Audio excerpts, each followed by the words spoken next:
know how to answer that. What does it mean? Hi guys, welcome back to my channel. It's Sibo, and all I have to say is, personally, amongst this whole COVID situation, hey, I've had it up to like all the way off screen here. I just am so over it, but in also being over it, I also understand that there's a lot that's on the line right now for hospital workers that are literally experiencing being spread too thin. So to all our frontline workers at the hospital, I pray for you and good luck, hey? So in today's video, oftentimes when I engage in conversations with people, we get to the point of like, oh, what do you do? And then I'm like, oh, I'm an occupational therapist. And then I'm met with several questions about occupational therapy. Some of them being valid and some of them being like, did you really just ask me that? So today we're going to be focusing on the ones that are like, did you really just ask me that? But also inputting a little bit of ones that are valid, okay? I just thought that this would be a fun way to share what occupational therapy is and also what we do as a people, because people genuinely don't know about what occupational therapy is. So are we ready? Yes. Oh, what do you do? I'm an occupational therapist. And then it starts. Oh, that's cool. What is OT? What does an OT do? Okay, I'm gonna try and break this down in very simple words that even I try to understand. Oh, so like occupational therapy is like rehabilitation for people with limitations, and we as occupational therapists return them to the environment to reach a level of functioning and independence like the way that they were used to before they had the limitation. Clean, done, nice explanation. Oh, so it's just like physio, right? I just gave you an explanation. It's not like physio. Oh no, we work very closely with the physio. So like oftentimes, because we have aligned goals, we work together with the patient to try and help them reach the level of functioning again. What sets OT apart from physio though is that we use meaningful activities as form of treatment and rehabilitation for the patient to get back to a functioning state of life. And see. Episode, do you guys like find people jobs? Yes. I studied 4 years to help people find jobs. What? No, we don't. I also used to think that, no, but no, we don't. Oh, occupational therapy, is that the one where you like play with kids, hey? Oh, that's so much fun. I wish that I could get paid to like play with kids. Yeah, no, I'm very smart to have found a job that gets me paid to play with kids. Oh, like that's one of the strands of OT that we can go into. See, there's many strands of OT you can go into. There's pediatric OT where you play with the kids. There's rehabilitation. You can work in a hospital setting. You can work in a psychiatric institution. You can work in prisons. You can work in the medical legal field. There's a whole vast variety of what you can do as an occupational therapist. Oh, so I see. So you can work with like any people, even like people like have psych problems, you know. I have like so many problems, like I genuinely need help. Can you like help me? No, you can't afford me. I am the way your son don't need a gun to... Jokes.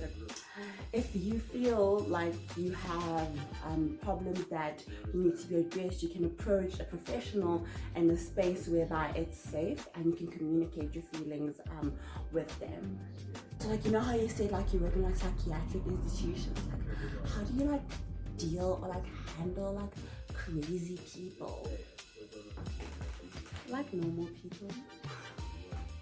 Oh, so you give them therapy and doing activities with them that are meaningful to them. So a lot of times if the patient is still very acute, we work very closely with the medical team and the nursing team in order to figure out if this person is able to engage actively in activities, because the main aim of OT is to be able to actively engage and participate in these activities. Otherwise it's not meaningful, or else it's not helpful for the person that is engaging in it. So in psychiatric hospitals, stuff like that, the person has to be not acute and has to be okayed by the medical staff and the nursing staff. Hence, they're the ones that prescribe the medication and also spend more time with the patients that know whether the patient will be okay to engage in OT.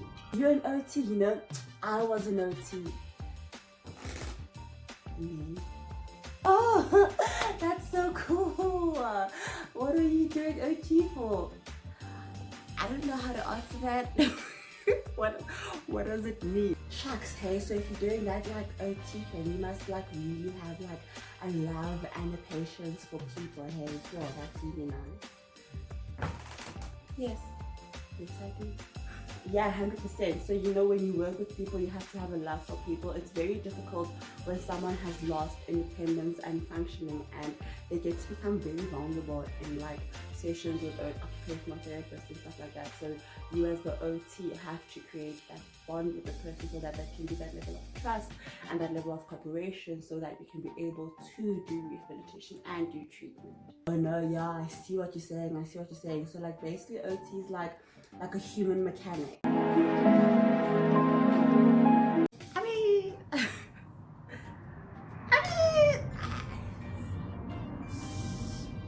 I guess so, man. I see how you can think that that's actually quite funny. Yeah, no, definitely.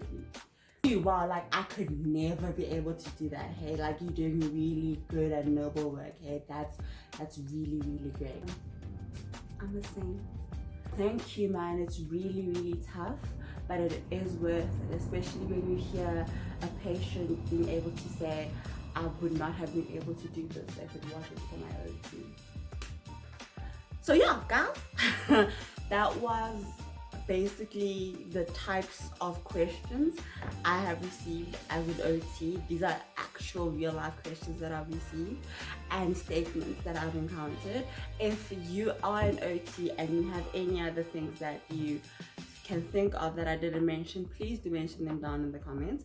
But also, to explain without the jumping around, occupational therapy is a form of therapy whereby you provide function and independence to people that have limitations. So if someone was able to do something previously, you help them gain the independence to be able to do that again while using their limitations. So say for instance, someone got into a car accident and they can't walk anymore, then you help them be able to do things independently, such as getting out of bed, having a bath, driving, and like doing all sorts of things that they used to do before the accident.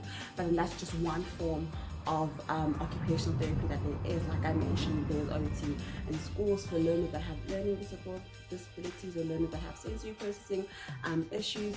There's occupational therapy in mental institutions for people that have a vast variety of mental health care issues, so schizophrenia, depression, bipolar, everything that you can think of, whereby you assist and you help the person be able to assimilate back into their home environment with their mental health care issues, and helping them to avoid their triggers or know when something is going to trigger them, and then they know how to step back. So it's a very versatile profession, and it's something that is, you can do it anywhere and you can do it everywhere. So it's a very, that's why it's very tricky to explain it in concise